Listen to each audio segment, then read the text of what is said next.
नमस्कार, मैं हूं आपके साथ आयुषी गुप्ता।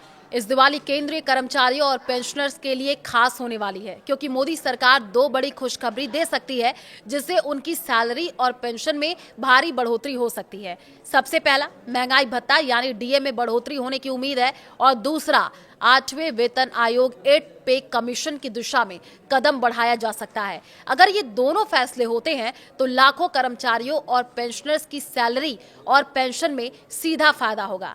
महंगाई भत्ता, डीए में 3% बढ़ोतरी की संभावना है, मिलेगा एक्स्ट्रा पैसा।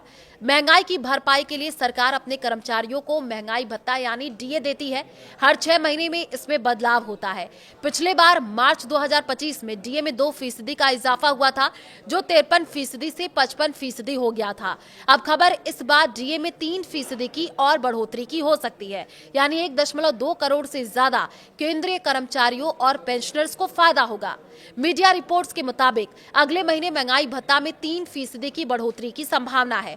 इसका मतलब ये हुआ कि मौजूदा 55% डीए बढ़ करके 58% हो जाएगा। हालांकि सरकार की ओर से अभी कोई आधिकारिक जानकारी इस पूरे मामले पर नहीं दी गई है। ये बदलाव 1.2 करोड़ से ज्यादा केंद्रीय कर्मचारियों और पेंशनर्स को फायदा पहुंचाएगा। डीए बढ़ने से कितनी बढ़ जाएगी सैलरी और पेंशन? तो आपको बता दें कि महंगाई भत्ते का असर सीधे बेसिक सैलरी और पेंशन पर पड़ता है। सोचिए, अगर आपकी बेसिक पेंशन 9,000 रुपए है तो 55% डीए के हिसाब से आपको 4,950 रुपए मिल रहे थे। अब अगर डीए बढ़ करके 58% हो गया तो ये बढ़ करके 5,220 रुपए हो जाएंगे। इसका मतलब हर महीने 270 रुपए का सीधा फायदा मिलेगा। सुनने में ये रकम छोटी लग सकती है, लेकिन साल भर में ये काफी पैसा है। तो 1.2 करोड़ से ज्यादा कर्मचारी और पेंशनर्स को इसका फायदा मिलेगा। इससे दशहरा और दिवाली पर जेब में कुछ एक्स्ट्रा पैसा होगा, जिससे आप खुलकर खरीदारी कर सकेंगे।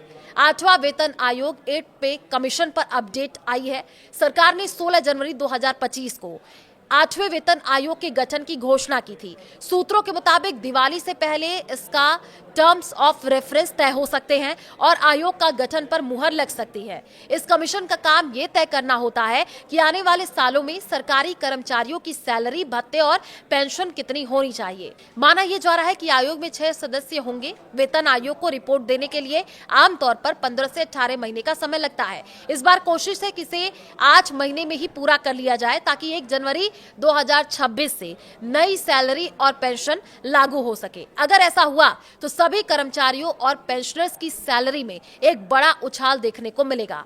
कर्मचारियों और पेंशनर्स की जेब पर सीधा असर पड़ेगा। ये खबर इसलिए खास है क्योंकि ये सीधे केंद्रीय कर्मचारियों की पेंशनर्स कमाई से जुड़ी है। डीए में बढ़ोतरी के फैसलों से केंद्रीय कर्मचारियों और पेंशनर्स के पास अतिरिक्त पैसे आएंगे, जिन्हें वे दिवाली और दशहरे के मौके पर शॉपिंग के लिए ये बहुत ज्यादा काम आएगा। और ये उन लोगों के लिए भी राहत भरी खबर है जो हर महीने सैलरी और पेंशन का इंतजार करते हैं। वहीं 8वें वेतन आयोग की लागू होने से आने वाले समय में सैलरी और पेंशन में भारी बढ़ोतरी हो सकती है। तो ये दोनों खबरें मिल करके सरकारी कर्मचारियों और पेंशनर के लिए डबल गुड न्यूज है, जो उनकी दिवाली को और भी रोशन कर सकती है।